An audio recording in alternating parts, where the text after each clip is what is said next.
ଆପଣ ଦେଖନ୍ତୁ उत्तर पश्चिम बंगोपसागर और पश्चिम केन्द्रीय बंगोपसागर अंचल में घूर्णिबलय सक्रिय रही जार प्रभाव में आगामी 12 रु 13 तारिख पर्यंत प्रबल वर्षार संभावना रही विशेषकर जदि आप देखिए आज जदि देखा आज राज्यर समस्त जिला को आप देखिए सतर्क सूचना जारी करा जे वर्षा सांग को 30 रु 40 किलोमीटर बेगर पवन बहिबार संभावना रही 9 तारिख पर 10 तारिख कथा आप देखिए 11 तारिख 12 तारिख पर्यंत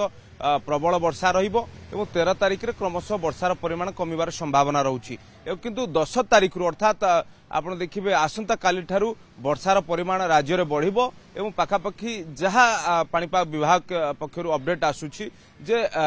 सारा राज्य रे प्रबल वर्षा सांग को पवन बेग रहिबो 30 रु 40 किलोमीटर बेगर पवन बेग रहिबो एवं आज हालुकारु मध्यम धरणर वर्षार संभावना रही किंतु वर्तमान सुधा जदि आप देखिए ट्विन सिटी कथा कहतु किंबा समग्र राज्य में आम देखुचे पाणीपाग प्राय सुखिला रही किंतु क्रमशः आप देखिए स्वल्परू मध्यम धरणर वर्षार संभावना रही आज एवं 10 तारिख रु वर्षार परिमाण बढ़ी या 13 तारिख पर्यंत वर्षा जारी रही एवं आप देखिए विशेषकर उत्तर ओडिशा एवं आप देखिए दक्षिण ओडिशा कथा कहतु पूर्व ओडिशा कथा कहतु ये संलग्नवर्ती अंचल टिके अधिक वर्षा संभावनार जहाँ आकलन करछि पाणीपाग केन्द्र तो जहाँ सूचना रही झारसुगुड़ा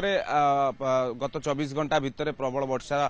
रेकर्ड करा जाइछि पाखापाखि आप देखिए सर्वाधिक 122.4 मिलीमीटर वर्षा रेकर्ड करा जाइथिबार जहाँ सूचना पाणीपाग केन्द्र पक्षरु दिया जाइथिला एवं आपण देखिए गतकाल ठारू पागरे किछिकांशरे परिवर्तन होइछि रातिरु मध्ये आपण देखिए अनेक स्थान रे स्वल्परू मध्यम धरणर झिपझिप वर्षा देखा मिलता तेणु आज जो सतर्क सूचना रही हल्कारु मध्यम धरण वर्षा समग्र राज्य को तेणु ये सूचाऊछि जे राज्य रे आपण देखिए क्रमशः 10 तारिख रु वर्षार परिमाण बढ़िबो समग्र राज्य रे 30 जिला को सतर्क सूचना जारी करा जाइछि एवं सहज आप देखिए बर्तमान चाष समय रही ये गोटे अनुकूल समय रही बन्या परिस्थिति राज्य में आम देखुचे तेणु मोटामोटी भाव में ये वर्षा हुए तो क्षति करें ये आकलन एवं समग्र राज्य को पाखापाखि 13 तारिख पर्यंत सतर्क सूचना पाणीपाग केन्द्र पक्षरु कहुई सतर्क रहा कहुई स्वल्परू मध्यम धरण वर्षा आज एवं 10 तारिख वर्षार परिमाण क्रमशः वृद्धि पाइब।